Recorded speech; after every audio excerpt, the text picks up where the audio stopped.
I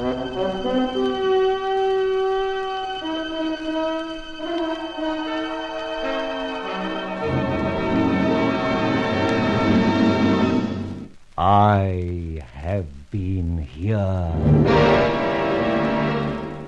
The Grey Goose, Adventures of a Modern Robin Hood.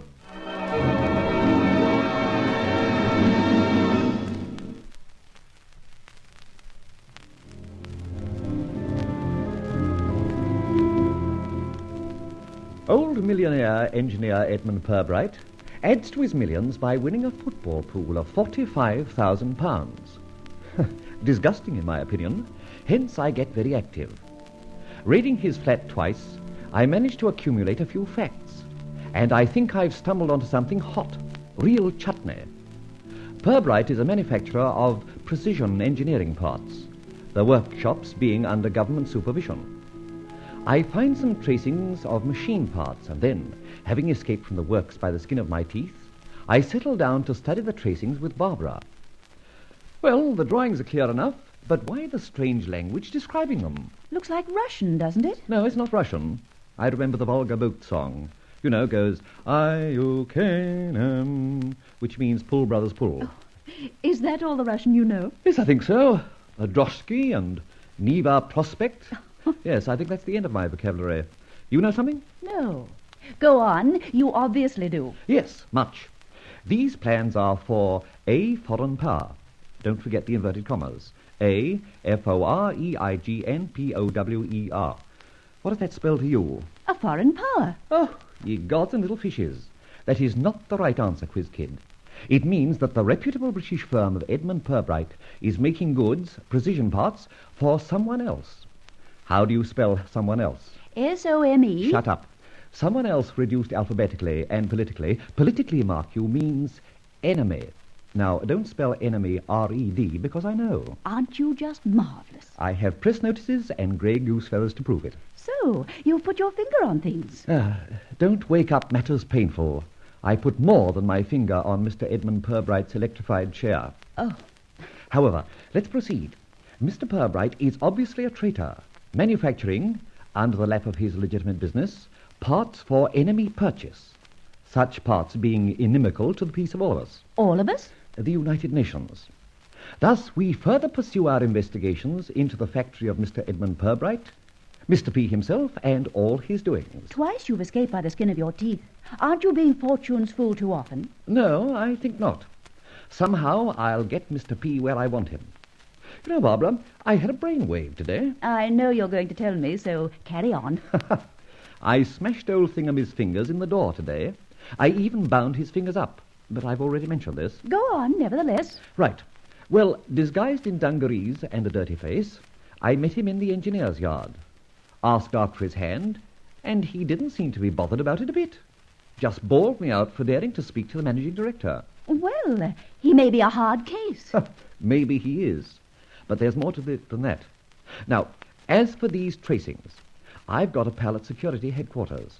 I'm taking him to him to try and elucidate the mystery of the language used. But just before I go, have a look at this newspaper cutting. A picture. Good heavens. That photograph is of a meeting of directors of a huge engineering concern in Budapest. I can see that. But look at the old gentleman being toasted. It's old Purbright himself. It is. But it's last week's paper. Mm-hmm. Can't understand the print, but the date's obvious. Of course. Even I can see that. So what? Old man Purbright was consorting with the directors of an unfriendly power 5 days ago in Budapest. Strange, ain't it?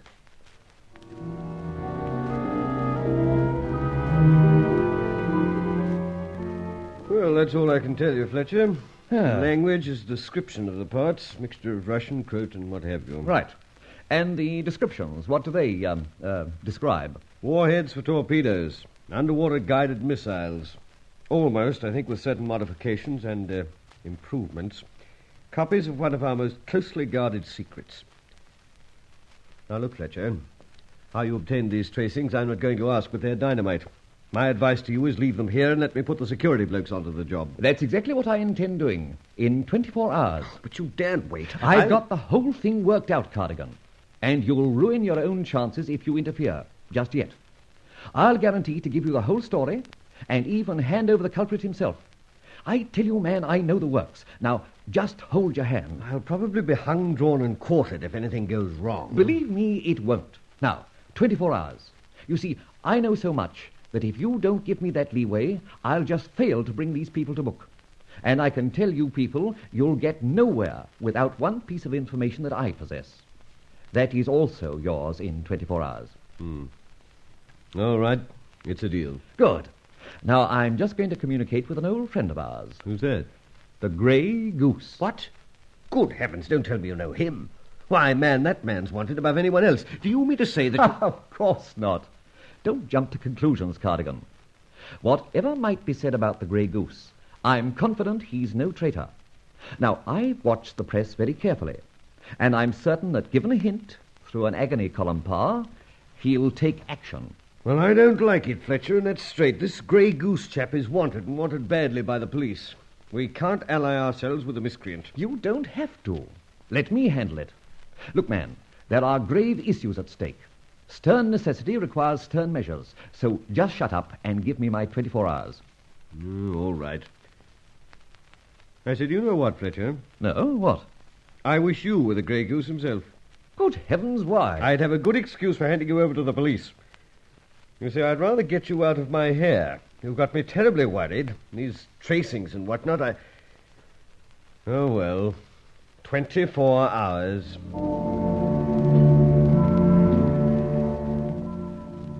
Now, quiet, Barbara. We've got to negotiate the electric gate again. You just keep watch down here while I go and see the old man. This time, it's the Grey Goose calling. Do you think you were wise to see that man at security? I think so. The fact is, if anything goes wrong, I'll have a bit of their support. They'll know I was trying to be honest. For once. Well, take care. I will. So, once more, the old rubber gloves and galoshes to get me over the electric gate.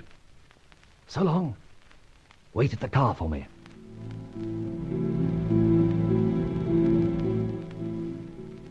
Well, let's fix the door in case he doesn't want to let me in. Wires cut. Yes, I think so. Now for it. Who's there? A friend. Can I come in? Certainly not.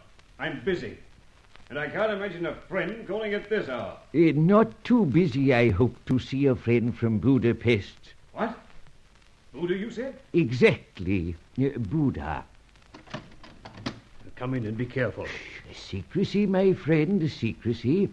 Not some of the time, but all of the time. Permit me to switch off the light. Thank you. It is better so, Mr. Pirbright. My government permitted me to come only on the understanding that we should be most circumspect in the keeping of identities, a most close secret. You agree? Of course, of course. But what the devil brings you over here? Patience, my dear sir, and I will explain. 5 days ago, we had a meeting in Budapest. You remember, of course. Yes, of course. And it was at that meeting you promised us some diagrams and specifications. 5 days ago, eh? Yes, I did, but... But what, my dear sir? Well, the fact is, the plans of those parts are missing. Missing? Do you dare to tell me that? Missing? Or have you, my friend, received our money, 100,000 of your English pounds, on a pretense, a fraud? The plans are stolen. I tell you, I'm at my wit's end. Someone raided this flat and purloined them. I see. I really do see. Mr. Pirbright, I begin to see other things. Did you or did you not promise delivery of those machine parts drawings or not? I did. And we honored you. Look, here's a cutting from our journal. It is a picture of our members, and look, you, the honored guest. Look closely, sir. I forgot. The light. Permit me. The desk light, a moment. Yes, I see. That's me. Or is it you? Think. Think hard, my dear Mr. Pirbright. Is that you? Yes, that is me. Good. I was not too certain. Now we can dispense with the light. Who else could it be? That even I couldn't tell you. However, the fact is the bargain has not been kept. we require our money back. That's ridiculous. How so ridiculous? Well, I've put in extra machinery. The job itself is all tooled up. We are even in production.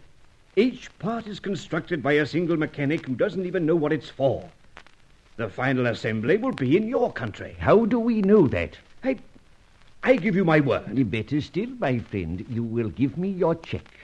What? Your check for half the amount we have paid you. But look... When the plans reappear, you will be repaid. Isn't that fair? Come, my friend, the check. Oh, very well. I was just thinking, should those plans and specifications have fallen into the wrong hands, what then, my friend? For heaven's sake, why torture me? I have ways and means of finding them. I have special staff all on the track. For your sake, I hope they succeed. Otherwise, there will be another check required for the balance, £50,000. Which reminds me, you can't write in the dark. The desk lamp again, eh? So. Oh, make it out to cash. Oh, very well. Yes, like letting out one's blood, eh? Just endorse it to be paid on demand. Damn you. Just before I leave, I presume you have a communicating door between you and the works? Yes, of course. And here's your check. Thank you. And now I wish you to lead me to that section of your works in which are carried out these very secret processes. I don't see... Please, remember, Mr. Pirbright, you may be able to save £50,000.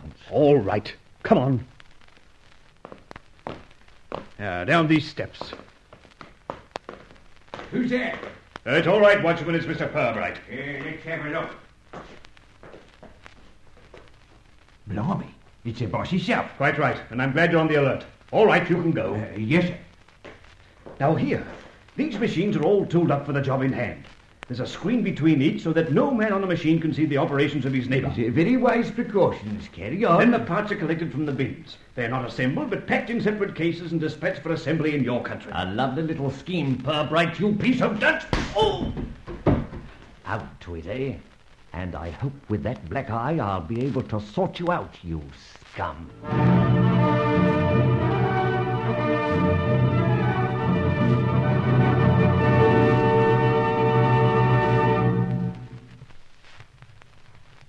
And now, as Fletcher nears the truth, so I think do we. But we'll hear all of it in the next episode of The Grey Goose.